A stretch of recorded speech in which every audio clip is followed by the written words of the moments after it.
Now I want to show you a very useful function called shift time. Shift time is great for making changes to a pre-existing timeline when you need to move certain things up or down the timeline, but consider what happens afterwards and what happens before. If I right click here in the brightness track between two single values, I get the option to shift time. This allows me to add or subtract time from this track. If I add a second, you'll notice that the brightness value will be moved on 1 second, like so. However, as with everything in the timeline, the hierarchy is always considered. For example, shift time within the color track, and all color values will be affected. In the same way, if I shift time within the color track but subtract 2 seconds, then all color values will be included. Always consider what happens after and what happens before, and especially consider the command tracks as well.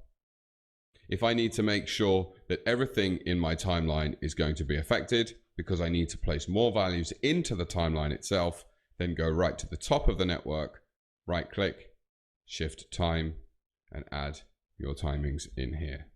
Then you know that everything within the hierarchy will be affected, including your commands.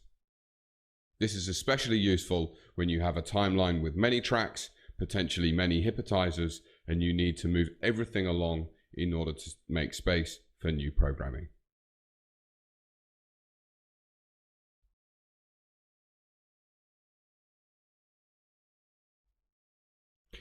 It is always possible to use the diamonds to make changes within the timings of your timeline. However, do bear in mind that they won't necessarily affect everything that happens after that point.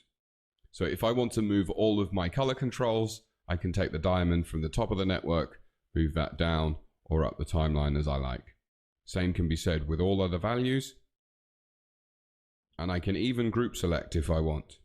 However, always bear in mind that there may be certain sections of your timeline further down other scenes or acts of your show that should be considered.